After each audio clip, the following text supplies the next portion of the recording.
இலங்கையில் 37 வருடமாக உள்ள நடைமுறை அனுர அரசாங்கத்தினால் முடிவுக்கு வருகிறதா? இலங்கையில் நடைமுறையில் உள்ள மாகாண சபை ஆனது முடிவுக்கு வருவதாக தேசிய மக்கள் சக்தியின் பொதுச் செயலாளர் தெரிவித்துள்ளார். மேலும் புதிய அரசியல் அமைப்பின் பிரகாரம் அனைத்து மக்களுக்கும் சுய உரிமை கிடைப்பதற்கும் அரசாங்கம் அதனை முன்னெடுக்கும் என்றும் அவர் குறிப்பிட்டிருக்கின்றார். இது தொடர்பில் அவர் மேலும் தெரிவிக்கையில், சுமார் 37 வருட காலமாக இருந்த இந்த மாகாண சபை முறைமையால் நாட்டிற்கோ அல்லது தமிழ் மக்களுக்கோ எந்தவித தீர்வும் கிடைக்கவில்லை என்றும் தெரிவித்துள்ளார். சிங்கள மற்றும் தமிழ் மக்களுக்கு இடையிலான எந்த ஒரு பிரச்சனையும் இல்லாத ஒரு அரசியல் அமைப்பை தமது அரசாங்கம் உருவாக்கியுள்ளது என்றும் அவர் மேலும் தெரிவித்திருக்கின்றார். தமிழ் மக்களின் பிரச்சனைக்கு தீர்வு கிடைப்பதாக கூறி இந்தியாவினால் கொண்டுவரப்பட்ட இந்த 13வது திருத்தமானது அந்த ஒப்பந்தத்தை ஆரம்ப காலத்திலிருந்து நாங்கள் எதிர்த்து வந்தோம். நாட்டு மக்களின் அனுமதியின்றியும் அமைச்சரவை ஒன்று கூடாமலுமே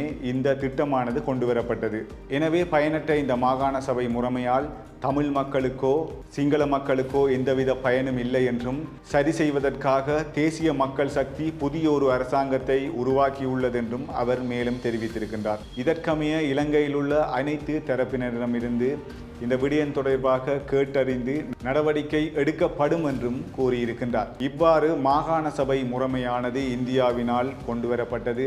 அது தமிழ் மக்களுக்கு 13வது ஒரு திருத்தத்தை கொடுக்கும் என்ற ரீதியில் அந்த மாகாண சபை முறைமையானது கொண்டுவரப்பட்ட காலத்திலிருந்து மாகாண சபை முறைமை நடைமுறைப்படுத்தப்படவில்லை என்றும் ஒரு கருத்து இருக்கின்றது.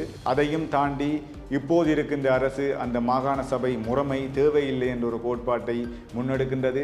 மக்களுக்கான சுய உரிமையை பெற்றுக் கொடுப்பதற்காக அரசாங்கத்தினால் முன்னெடுக்கப்படுகின்ற பல விடயங்கள் மக்கள் மத்தியில் வரவேற்கப்பட்டுக் கொண்டிருக்கின்றது என்பதும் இங்கே குறிப்பிடத்தக்க ஒரு விடயம். குறிப்பாக வடக்கு கிழக்கு எங்கும் இலங்கை எங்கும் பொதுவாகவே மாகாண சபை முறைமைகள் கொண்டுவரப்பட்டு சில செயற்திட்டத்தை அமுல்படுத்துவதற்காக ஒரு செயற்திட்டம் அமைப்பதாகவும் முன்னைய அரசாங்கத்தினால் இவ்வாறான நடைமுறைகள் கொண்டு வந்தாலும் அந்த மாகாண சபை முறைமைகள் இங்கு எங்குமே கடைபிடிக்கவில்லை என்பதும் இங்கு அனைவரும் அறிந்த விடயமாகத்தான் இருக்கின்றது.